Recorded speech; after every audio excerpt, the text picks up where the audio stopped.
the thing is, it's good at least that somebody has to have notes, because we, especially me, left my own devices, go right off on a tangent and talk for like an hour about Merkins. And we haven't talked about the movie at all, so somebody has to have notes to bring it back to the movie, right? So some people might like that candor.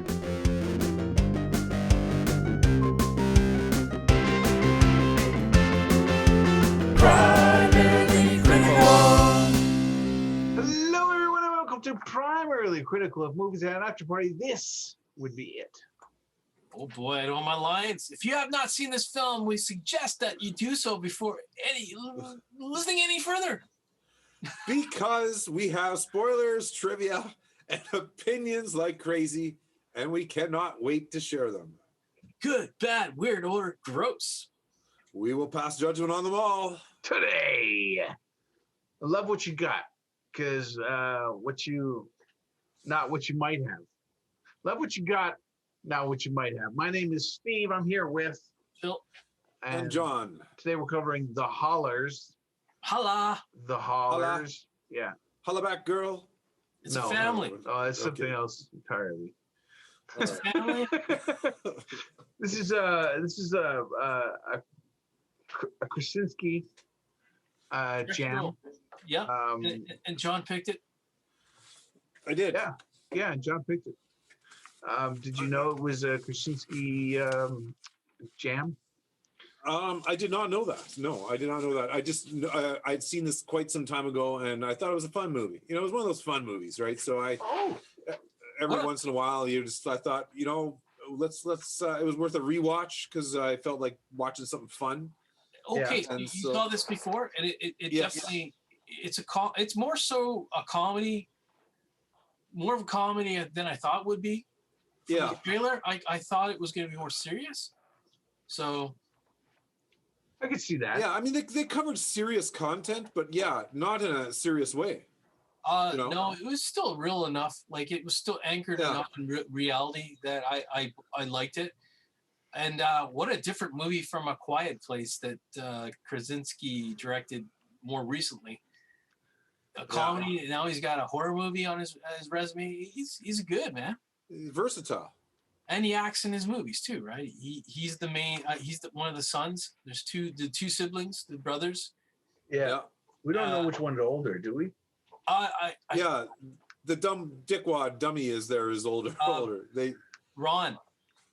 Yeah, right? They do say that at some point. I can't remember where, but he's a bit of he's got kids, and there's that, He's a bit of a fuck up or whatever, and yeah. Honestly, they don't portray men very well in this movie. No, they don't. We got the nurse, the dad, the brother, well, the dad. I mean, he doesn't. His wife has been showing symptoms of a tumor for apparently a long time, and he thinks it's just because she's fat. I mean, that's awful, right? I mean, that was just. Chief, what are you doing on the floor, Chief? Yeah. Okay, that was horrible. That was the point in the movie where I thought, this movie's it's a comedy. That's a pretty silly thing. How could you overlook that kind of signs of someone you're supposed to love and treat them that way? It was like, at that point, as a son, I'd be like, that's unforgivable, Dad. Yeah, well, you kind of see what she was talking about when she says, maybe I shouldn't have married your dad. That was a wow. That was a zinger. That was a hell of a thing to drop on your son. That was a zinger. Yeah. Oh, so, man. Yeah, this movie didn't like it's a funny thing. The trailer depicted this movie in a certain light, and then what the movie was different than I had in my mind, because I felt like we were gonna see him come back to the hometown and hook up again with the ex, and that might be the angle. But in reality, the ex was just barely in the movie. Barely, yeah. One dinner, right? That was it. Just the one dinner. She had designs though. She was gonna... she did. She definitely tried. She made her move. And I thought the husband nurse was very funny. In the way. And you can't blame her for making her move. I mean, Jesus, look what she's married to, man. Yeah, that's not working. No, that's not. Stop, yeah, that's not working. Oh, that relationship looked horrible. I mean, it was. I somehow he made reference to that. He's got her pregnant, and he immediately asked her to marry her, and probably because he knew this is the only chance he has to land a girl like her, right? So I got her pregnant. I'm gonna snatch her up, and yeah, but it was obviously a big mistake. Yeah. They were not happy at all, or she wasn't, anyways. Oh. Oh, Yeah, I man. thought this movie was fun. I mean, I loved right off the hop. Like you get this, the two brothers are having this conversation while they're driving along, and suddenly, like you're wondering, what's with the binocular? What's he doing, right? And he's got these big ass binoculars. Like they're not just a little. It's just big ass binoculars. It's hilarious. I mean. Did you catch the actor playing the new guy for his ex? Reverend Dan is the character. It's Josh Groban, the singer. Oh yeah, the singer, yeah. And he's excellent. He's like he's totally he puts up with this fucking guy showing up and breaking the laws and potentially being like a threat. He's just so kind. Even when he's caught and arrested, he says, "Let's go have coffee." Like, come on, who's this guy? Oh, most guys would have him locked up for sure. I mean, this guy was breaking stalking laws.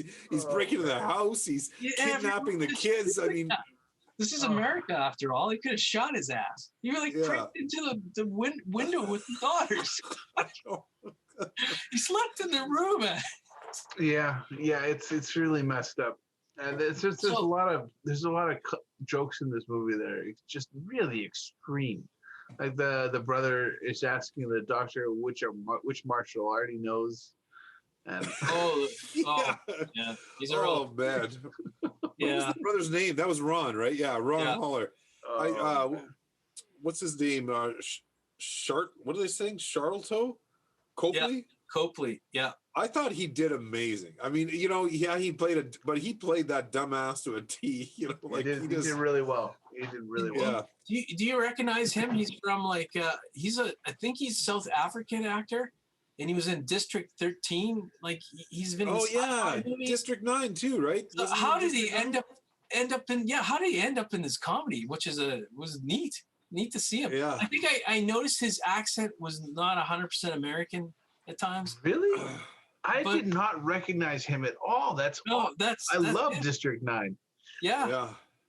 Strange casting, but good. It was good. Yeah, it was good. You know, like on that note, the guy that plays his dad is always a dad in everything you ever see him in. The actor, Richard Jenkins. Oh yeah, 6 Feet Under. Yes. He's always dad. So he's just playing dad again. Yeah. And I like the casting. I originally thought Anna Kendrick's character was going to be like this ass, and she was going to be like this guy or this woman fiance I was going to leave behind with and get back together with the ex, but it didn't turn out. She ended up being this awesome woman supporting him through all his bullshit. She ended up being a really good girlfriend. Yeah. And I did not expect that, so I like that. It was a good twist on the. Yeah, it was a twist because everyone thought it was going to be. It was a twist because everyone thought there was going to be a twist. And there wasn't. And it wasn't.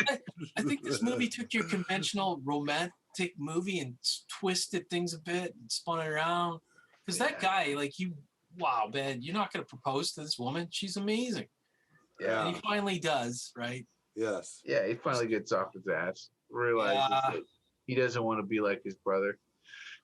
Yeah, good point, Steve. Yeah. Oh yeah, she's so amazing that right at the beginning of the movie, she's like coming up to him and just really walking him through what he needs to do given the gravity of the situation. And not only is she's got a plane ticket for him, she's got his clothes packed, she's got it all ready, and you need to take the rest of it, you need to stop working now, this is what's going on. I'm thinking that is amazing. That is amazing. That's an amazing spouse that does that, comes and shows up and does all that for you, And then eventually she shows up in the town and in person. And we learn that she's, you know, she's got money. She's well-to-do. She really loves this guy and really supports him. And I was like, at a certain point in the movie, you're a nut, man, if you don't appreciate that woman. Yeah. Because she paid for the funeral for the mom, right? I mean, it was like, holy crap, why are you dragging your feet on this? You're already gonna have a baby with this woman. What more do you want? But eventually it all works out. Some people, man, it works out. You can take a horse to water, but you can't make him drink, you know what I mean? That's true. It all works out in the end. This has got that nice ending to the movie. Not nice in the fact that they lose mother. Was that shocking to you guys? Like, did you expect that to happen? Well, second time around, no. But I think the first time, I think it was. I mean, because you think she made it through the surgery, so you think she's in the clear, and there was a big sigh of relief when the doctor came out and said everything went according to plan. Yeah. And everybody takes a collective sigh of relief. The dad sends the boys home. Don't worry about it. We'll take care. We'll see you in the morning. And then, and then the other shoe drops. Right? And I tell you, man, it was touching because I think that the movie needed that kind of weight to it, because it was pretty silly. If she would have lived, it would have kind of been too fluffy of a movie. Because there's like a moment when they're getting her ready for surgery, and she has a freak out moment. She says, I don't want to do this. I don't want to do this. Right. And she starts freaking out. She starts screaming and crying. She's begging them not to take her to the surgery. And it's just heartbreaking. It's like truly heartbreaking. And then they all sing, and she cheers up, and she goes and has her surgery. And it doesn't come back, basically. and to add to that, the father, Don Holler, he's like miserable, and it takes the son, like, or the nurse, right? The nurse showing up and giving him a thank you card, or you remember that scene? At the end? That's right, where he shows up the door, gives the one card after she's died, and says something. I can't remember what the first card says. I knew you would do this on the first one, and so that snapped him out of his grief and said, you know what? Get on with your life. And it was a touching moment. Yeah, the second one says, stop crying, you have a funeral plan. That's right. That's right. Yeah. That was wow. That was quite the moment. That was a cool touch. Yeah. And so it has at the end, it brings everybody together, I guess, at the end, and things work out, I guess, for the family. Yeah, I mean, we assume that the brother and the father are going to start working together at the plumbing, and that's going to somehow save the business. They don't really go into that, but that's kind of, I think, the assumption we're supposed to take, like that. Well, yeah, we want to believe that they succeed. Yeah. Yeah. And then, it was a nice ending, I guess. But wow, what a different movie from, John Krasinski's directorial effort in The Quiet Place and to this one. Wow. Oh, yeah, well, he was busy. After The Quiet Place, he got really busy. Everyone wanted to get a piece of John. Yeah. Just like our John, Yeah. Well, I know they delayed A Quiet Place too, but I look forward to him doing other things. He's a very interesting. Yeah, well, he's a young man, right? So I mean, he's doing quite well for himself at his age, and good things are going to be coming from him. I mean, great director. Yeah. And it was a good little movie. It didn't feel like it was I think, was it a Netflix production or what? I don't recall, but do we got that on our information sheets? I don't even know if it was released in the theaters at the time. It says it looks like it was. I guess it was. Sycamore 2016. Pictures. What's that? 2016. Yeah. Yeah, 2016. Yeah. Doesn't say whether it was released for Netflix. It says I don't know, Sycamore Pictures, Sunday Night Productions, Groundswell Productions. I think a lot of movies get a soft release in the theaters now, and then Netflix or the Amazon Primes of the world just buy up things and have exclusivity to the movie for a time. Yeah. The landscape is changing, so who knows? Yeah. But this looks like the information we have here actually looks like it was a flop. The budget was 3.8 million, and the box office did 1.1 million. Well, who knows what happens when like we're saying, these stats are getting so skewed now. They're not even accurate anymore, right? Because there's no box office. That's just people paying money to go to see in the theater. But obviously, there's being movies that don't even make it to the theater, and they're doing very, very successful movies. So that's true. I would imagine you get a lump sum of money from Netflix paying you. I don't know how it works, but Netflix will say, I want your movie on my streaming service for X amount of time. We'll pay you this much. Yeah. You make your deals. So there's other ways for movies to make money back. They might not have a big traditional, and now with a pandemic experience, the whole thing's going to change, right? It's the way you make money now is going to change. Yeah. And I think we're going to need new data to help us figure out how successful movies were, because we don't really have much to go on anymore, And I think we need a metric. We need a metric. Yeah, exactly. Yeah. That's what we need, so we can, It's going to be interesting. How does the business operate? Like, I think we talked about this in the past episodes. How can a celebrity expect, or a high so-called A-list actor expect to be paid the kind of money they're accustomed to when there is no big money anymore, perhaps, for a movie? Things are going to have to scale down, I would think. Well, I don't even mind this, okay, but that being said, things have become like special effects. Back in the day, they literally had to blow up buildings, and they literally but so much of that can be done in computer now. So that's got to be a huge money saving for special effects. Cost-cutting things totally, right? But, I think there's cost-cutting things in production, that's for sure, right? And they're not wasting film anymore. They got as much time as they want. They can reshoot. There's no costs involved in that. I mean, other than paying the time of the actors, right? But there's still a cost, and I can imagine if you're not successful at some level, how do you demand the big money that you can't expect anymore? But we'll see. I mean, well, this is what, like this movie here. As you guys know, I've never been a big fan of the big hoopla, lots of explosions, lots of effects and stuff. I like a good story and good actors and good characters, right?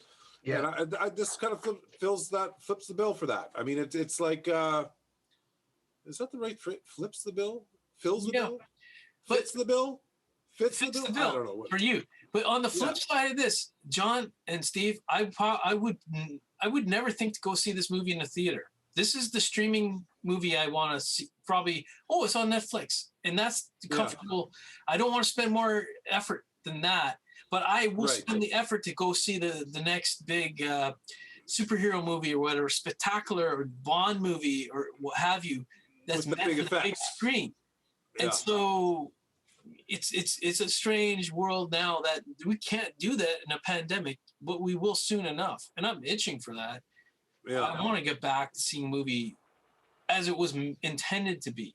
But these movies are small screen events for me, though. Well, yeah. I mean, what I like about this kind of movie is that you get a sense of every character, and they're characters in their own right. I mean, they're really well-developed characters, every one of them. I mean, maybe some of them are a little more supportive, but every one of them is either quirky or has something to them that distinguishes them from all the others. And I love that. I just think that's it's really neat. Yeah, it's true. I love your picks for that matter. You're always picking something that's unique and So keep good characters make good movies. I keep saying that. Keep coming up with this, John. Yeah. You're saying it, John. Someday I'll believe you. We haven't even gotten to the trivia yet, have we? All right. Let's jump into the trivia. Randall Park played John Krasinski's character as an Asian Jim on an episode of the TV series The Office. Randall Park was the doctor. Yeah. Okay. Yeah. And I've watched a few episodes of The Office, but I can't say that I've seen all of them. I don't remember seeing Randall Park. So I can't comment on. I'm not one to ask too, but I really enjoy what John's body work is, and I never got into The Office, but cool trivia. That's cool. Okay, I'll take. Sure, go ahead. Okay. Although it is never accentuated or joked about in the movie, the names of the men in the Hollers family all rhyme: Don, Ron, and John Holler. Didn't even pick up on that. Wow. I didn't pick up on that either. That's holy cow, man. holy. I got to take one of these off. They're not in sync, so I've got this back and forth. It's like enough to drive a guy insane. It's crazy. So I'll just go. I've had that issue before. You lost contact, and now it's two independent things. Yeah. One's delayed from the other one. I felt like I almost instantaneously my brain went crazy. So I didn't get much from that last. It said all the boys, including the dad of the whole Holler family, their names rhyme. Oh yeah, Don, Ron, and John. There you go. Yeah. Interesting. All right. Well, filming took.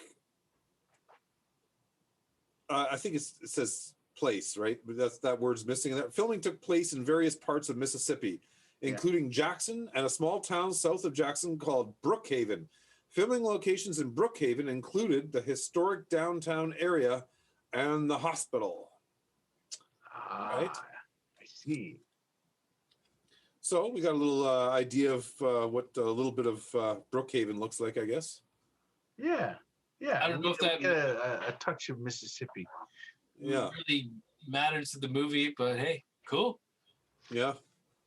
For the scenes shot in the airport, filming took a total of 17 hours, which amounted to approximately 10 minutes of screen time. So I guess they're trying. What they're trying to say with this piece of trivia is, filming in an airport is incredibly difficult. Difficult. Yeah. So it takes all day just to get like a few bits of good footage. Well, yeah, because they're working on a public space, right? Yeah. It's not like you can shut down the airport because you're making a movie, right? Yeah. So it's like you got to work with what's going on, and that's craziness. A strange thing because you know that anytime things are shot at ports, they always have an interior scene on probably a fake airplane that's not even at an airport. The whole exterior things or shots at an airport, I don't know. Security reasons, who knows what takes so long? Who knows? Well, there's that. Yeah, we are living in the age of security at airports, so yeah. It goes to show you how difficult a movie is and how many different locational shots. You make your job harder if you put a lot of locations into your script or what have you. So yeah. Well, I'm trying to remember which parts of the movie take place in an airport. Yeah, a lot of it just takes place in the hotel or the house or what have you. But strange. Yeah, I mean, it really didn't come across as a movie that had a lot of locations. I mean, there was some town. I mean, we have the hospital, we have a house, and street shots. Some street shots, but that's not a lot. I guess a few street scenes. Yeah. So, but not a lot. It didn't look a huge, but yeah, I guess the airport. That's probably is the bulk of their time. 17 hours. I mean, who knows how much time they spent shooting the whole movie? I don't know. I didn't even notice really, and I don't know whether that means that they used enough scenes from enough different places that it didn't feel like it was in one place. Or they were just really good at filming, and I just didn't notice that they weren't cutting to different places. Yeah, that's a good point. I'm trying to even remember one scene from an airport. Oh man, I don't know. It's like there's so many things they have to edit in and out of the movie. Who knows how they choose to do whatever? But I mean, we know that he flew there, John Holler. And we know that Rebecca flew there. No. Rebecca took a taxi, and her ass was really sore. That's right. So it's only John that flew there. That's a weird thing. Who takes a taxi that long of a drive? Is it because they couldn't get a flight and they needed? No, it's because she's pregnant. They didn't want to film in the airport anymore. That's right. I mean, pregnant people shouldn't fly though, right? Because it can make them go into labor, right? I forgot to put that detail to the story. Good pickup, John. I don't know. I think we're fixating too much on this whole airport thing. I know. Well, it was the last piece of trivia. It was the last piece of trivia. Yeah, 17 hours, and us three can't even think of one scene that came out of that. That's awful. It was a good movie, and obviously we were engrossed in it. So much so that we can't really place some of what we were watching. Yeah. This is when you have good characters, you fixate on the characters, and you don't even give a shit about the background or where they are, right? Yeah. Exactly. I enjoyed the movie. Watched it with the wife and my niece and my sister. We enjoyed it. So it's a good family movie. Yep. There you go. Yeah. Right on. That warms my heart because it's very rare I take a pick that it's approved by other people. That's not true. This is a family film. It's true. It was the one movie. It was the first movie I put on because it was something I could watch with my kids in the room. Yeah. And then I tried to get away with the next movie. As opposed to Green Inferno, not a good movie. Yeah. Yeah. I'm kidding. Or movie 23. Well, even with her, and there was there was a few scenes where like, the kids should not be here for this. I'm going to move to another room. Yeah, that's true. Yeah. It might be, I don't understand that because I don't have kids, and it's hard to know what's acceptable around kids. Must be tough. When a man's masturbating to his operating system, that's just not acceptable for children. No. Maybe someday. Maybe someday. I don't know. What do I know? Let's hope not. Now we're getting off topic again. We're notorious for that. I try my very best not to shelter my children. Yeah. They see and hear a lot of things that maybe other kids shouldn't. But if they have questions, I want them to ask me. I want them to ask me. Not somebody else, I agree with you 100%. Yeah. I think it's cool that you have kids at an age, Steve, where they're gonna you can introduce them to great movies over time when it's appropriate. Yeah. There's so many cool movies, and you have a body of review shows that we've done that they could check out, but at a time when it's appropriate. Absolutely. That's a fantastic segue. Yeah. You guys, as an audience, should check out our library of work. It's 350 plus movie reviews, all on primarily.critical.com. Whoa. That was the Hollers. We are Primarily Critical. You are awesome. And we don't have a movie pick for next week. But don't worry, there will be a show. There will be one. And it will release for sure. I was worried. Steve. Not really. Bless you. Steve doesn't ever miss. He's Mr. Not Miss. I don't miss. If anything, we're dependable. We're dependable. Yeah. Yeah, we're pretty dependable. We're pretty reliable. We haven't taken a break in years.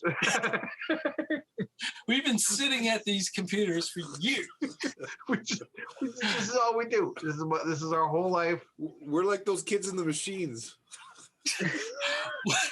Oh, wow. That's a throwback.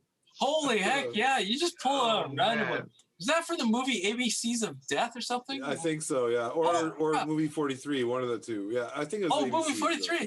What a deep pick. Yeah. Good one. 43 or 42? I don't know. But I think it was ABCs of Murder. I'm pretty sure that was the kids. Man. All right, we've gotten off track here. We've gotten off track. I can't wait for you guys to join us next week, Monday at noon. Bye-bye. Bye.